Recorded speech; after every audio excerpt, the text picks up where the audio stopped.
you go. You're so tall. I was told if you eat too much candy that you won't grow tall. Apparently, I was lied to because that box is very tall. It's full of candy.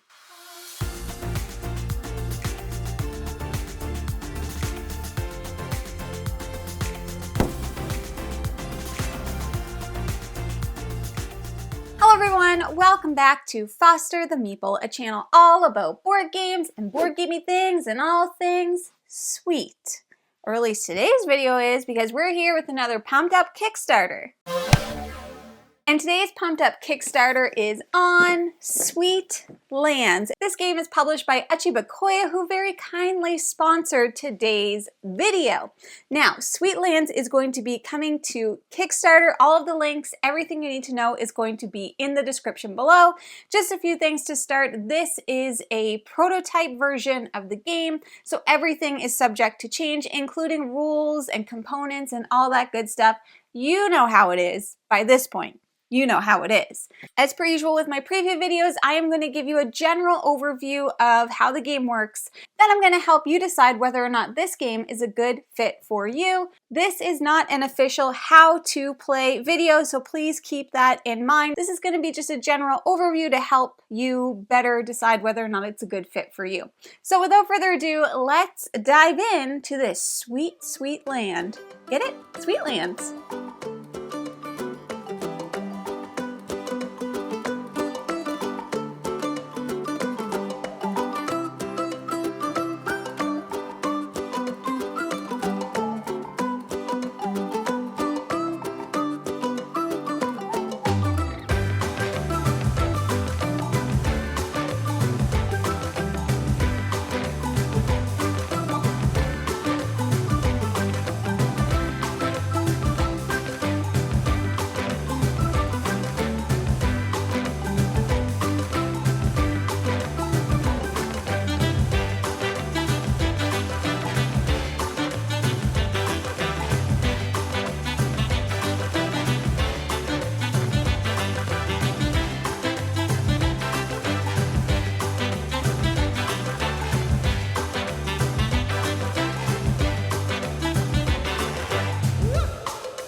All right, welcome back. Let's talk about Sweet Lands. Welcome to the country of confectionery. Sweet Lands. King Sugar Syrup, known for his boundless love of sweets, has fallen ill due to his indulgence. Been there. If things don't improve soon, the kingdom risks being leaderless and falling into disarray. In a panic, the king has called for a grand examination to find the most suitable candidate to inherit the throne. You, possessing the qualifications for royal succession, have been summoned for this very purpose. Your task is to transform the given land into the most prosperous city within the time limit. Time is tight, so every moment counts in this endeavor. Head straight to the designated land, collaborate with local citizens, and build a magnificent city. Prove yourself worthy to become the next king or queen of Sweetsland. Okay, what does that mean? I'm glad you asked. Let's take a closer look at how the game works. Keeping in mind, once again, this is not an official how to play, and I will not be covering all of the rules. This is a general overview of how the game works. All right, so before we get started, I wanted to mention that during setup, you are going to select a character board. There are a bunch of different characters that you can choose from, and would you look at that? These are all double-sided. So you're going to select a character board. Now the characters do have some unique basic abilities and clock tower abilities, all right? Each character has different strengths that can help you score more points if utilized correctly. So all you need to do at the beginning of the game is look through all of them and pick one, or you can assign them, whatever you like to do. During the game, each player develops the city on their map board, which is this board kind of sitting right here in front of me. Everyone is going to have their own personal map board. So each player is going to develop a city on their map board while making advancements on their prosperity track. After 5 rounds, the game ends and the player with the most victory points is the winner. Each round is going to consist of 4 phases: the start phase, the income phase, the action phase, and finally, the cleanup phase. Let's take a little bit of a closer look at each of these phases, starting with the start phase, which is, by the way, skipped in round 1. In the start phase, you will advance the round marker 1 space to the right on the round track. That's right here. Whoop, whoop, whoop, whoop, round track. See? 1, 2, 3, 4, 5. Based on the space it lands on, you will then perform the following actions. On the second round, you will reveal the 2 add action tiles for round 2 by flipping them face up. So we would just do this. So we're going to be essentially gaining more action possibilities as the game continues. And then on the third round, you'll do the same thing, but with the third round tokens here. Then we'll move into the income phase. Each player will collect their income in the following order. Round support tiles. Check the space on the round support board where your round support token is located. That would be right here. You'll receive the resources or bonuses indicated on the standard support tiles with income icons above this space. So as you can see here where the blue player is, it would be 1 wood, 6 money. Then your character board. If your character board has an income ability, you'll resolve it. The income track, so you'll refer to the 4 income tracks on your character board and collect the corresponding resources equal to the income values shown. So as you can see, we have one here for money, for wheat, for wood, and for stone. Citizen deck, you will draw 5 cards from the top of the citizen deck. I tried to pull a Rodney and pull exactly 5, but I couldn't do it.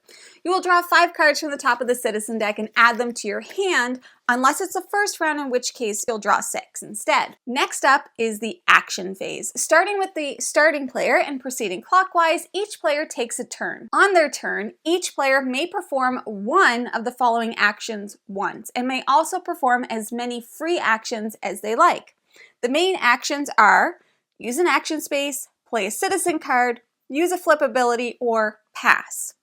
If a player chooses to pass, their turn is skipped for the rest of the round. Let's talk about using an action space. So, each action area indicates 1 or 3 action spaces along with effects that can be executed. If there are still available action spaces, choose one and place an action disc from the common supply, that'll be these ones right here, into the leftmost empty space of that area and then execute the effect. So in round 1, these are the areas that we have available, the action spaces. Like I mentioned before, we are going to be opening up more spaces as the game goes on.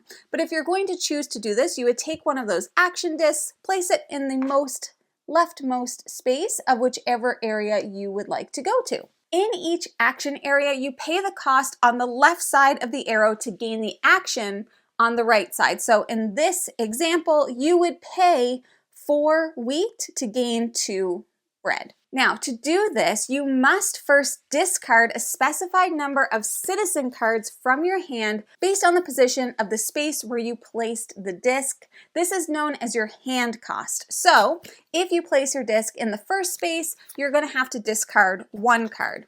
If you've placed your disc in the second space, 2 cards.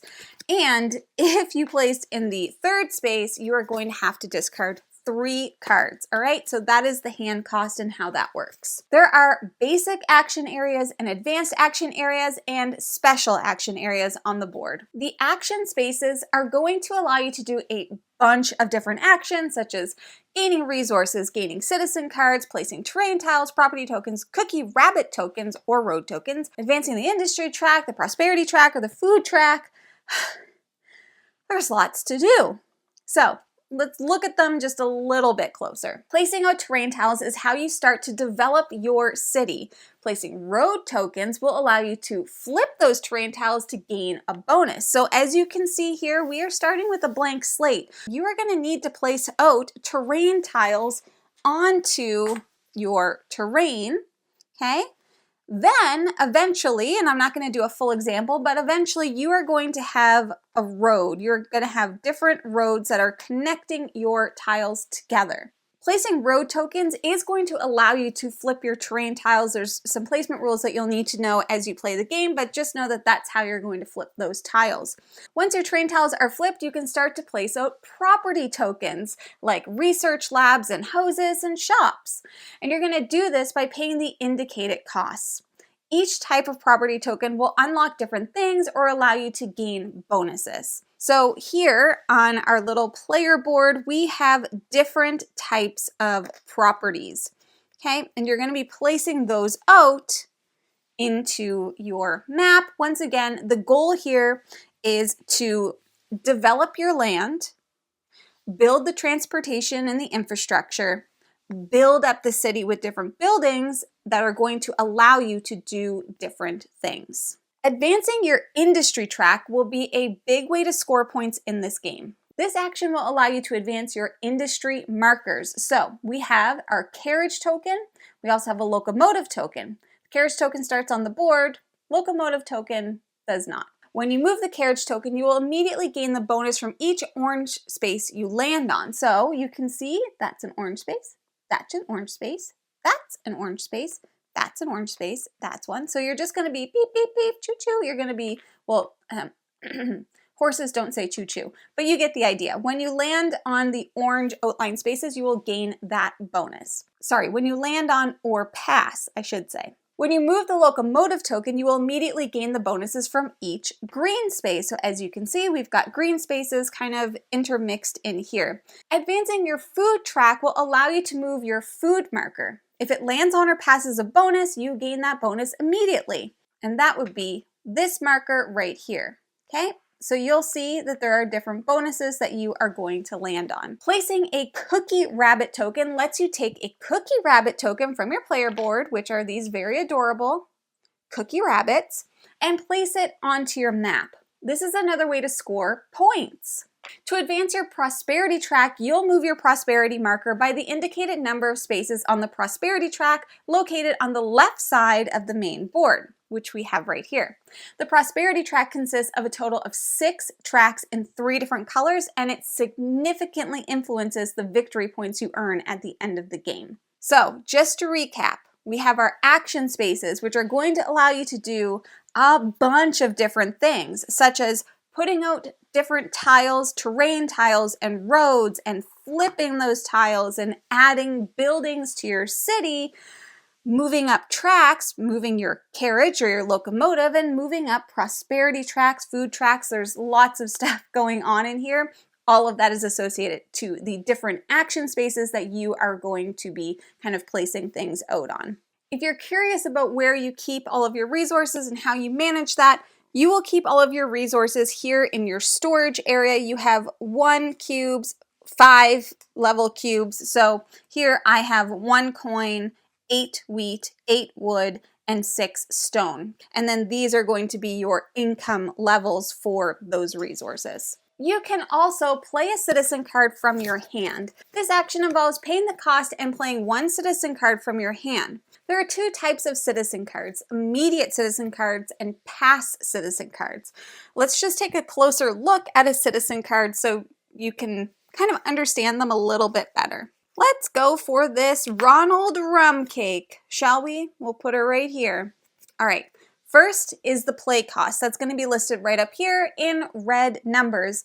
It's easy to know what you need to pay for things because it's always listed in red. Next, we have the immediate ability. It's an ability that triggers only once when the card is played, and you'll see it outlined right here. It usually has kind of a white background. Then we have the sweets tag. Now each card has 1 or more of the 6 types of sweets tags, and you'll find that right here.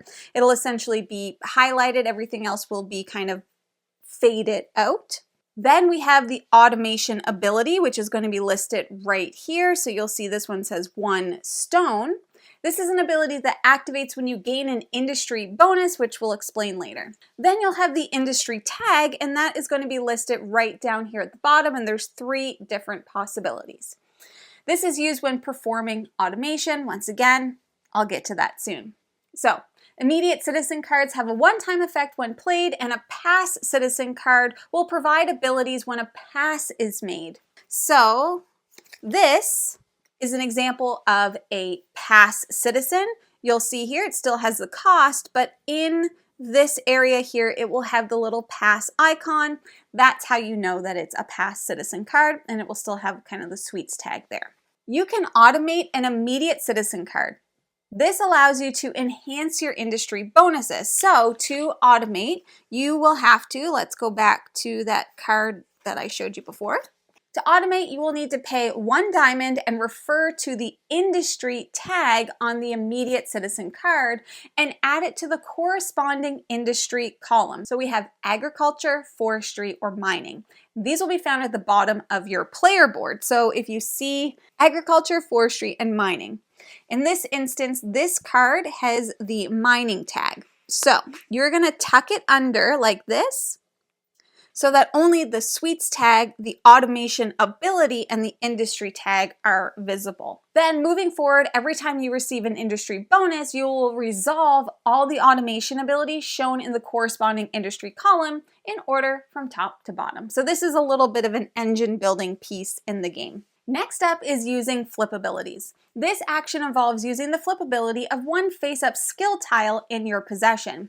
One thing that I didn't go over with the actions is the free actions. So you'll remember where you can take one of the main actions and you can take as many free actions as you like. The free actions are all listed here on the board. It'll show you what you need to pay in order to get the thing. So these here are the skill tiles. Let's just say we had this one in our possession. During the game, you may gain a bonus with this icon, the little flippy icon. If you do, you'll choose and collect 1 skill tile from the right side of the main board and place it face up in front of you. There's no limit to the number of skill tiles you have, but you cannot have 2 of the same skill tile. Some skill tiles have flip abilities, and each flip ability can only be used once per round. After resolving, flip the skill tile over to show that this ability has been used this round. In this case, it would be to gain 8 money. Finally, you can pass. If you cannot or don't wish to perform any other actions, then you're going to pass. Immediately after passing, check each element in the following order: city points, industry points, victory points. This game features 3 types of points, like I just mentioned: city points, industry points, and victory points.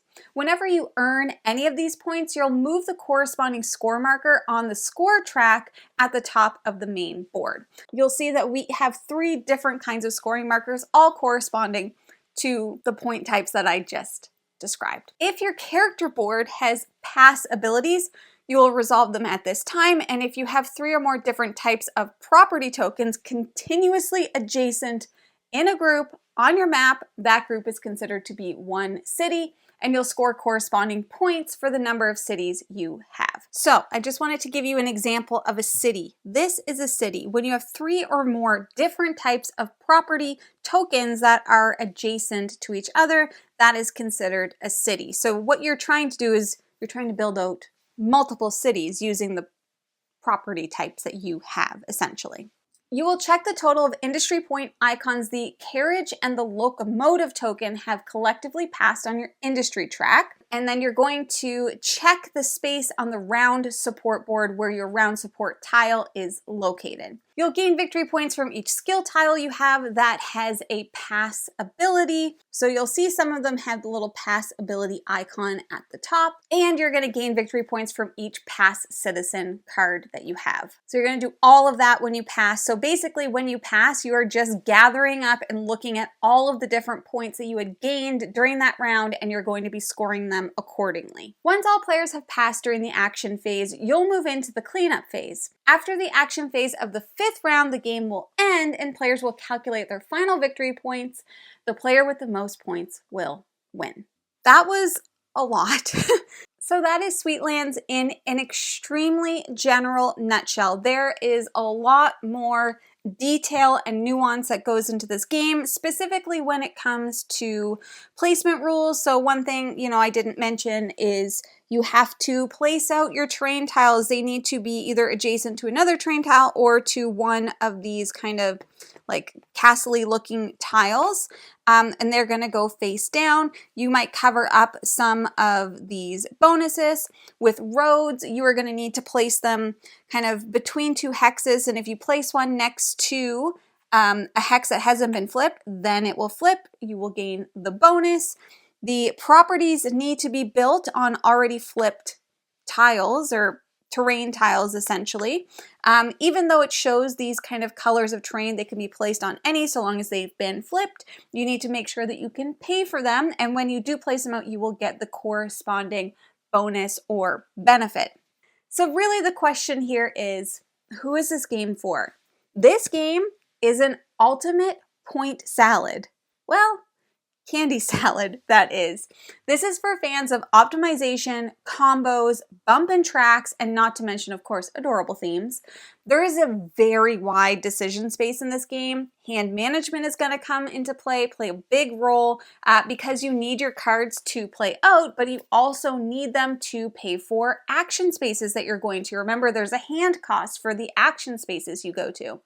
So you'll always need to be thinking ahead. It has so many different mechanisms. Like I mentioned, there's kind of bumping tracks, there's resource management, there is tile placement, there are timing mechanics, there's action spaces, there is hand management, card play, and there's just a lot of different things. So I would say if you are prone to analysis paralysis, that may get triggered in this game, so just be mindful of that. I would certainly classify this as a mid-weight game. It's got a good amount of crunch while not being overly complicated.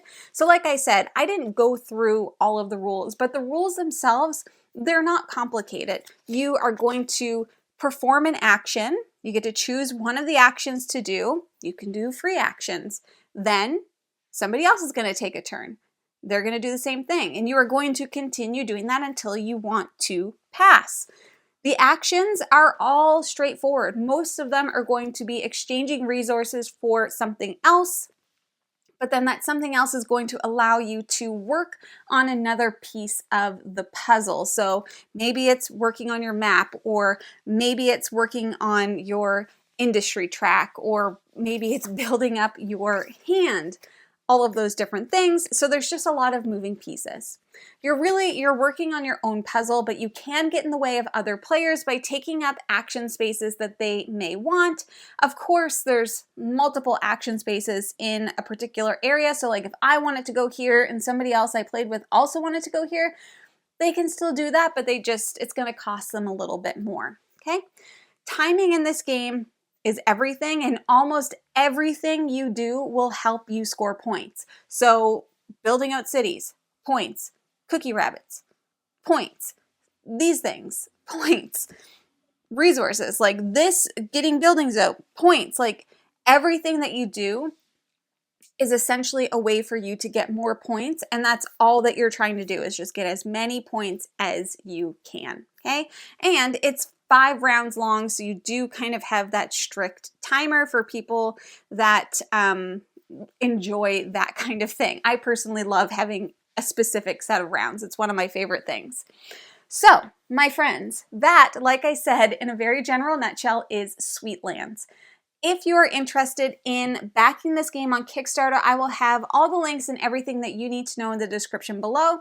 There's other people who have done some content on this. There's been reviews and all of that good stuff, so I highly encourage that you watch reviews, read reviews, look over the Kickstarter page to help you determine whether or not this game is going to be a good fit for you. So, that is everything that I have today with Sweetlands. If you are interested, like I said, head on over to Kickstarter. For other board games, you can check your friendly local gaming store. For us, that's the Boardroom Game Cafe. And if you like what you see, please subscribe. I hope to see you again soon. And now, I say goodbye. Goodbye!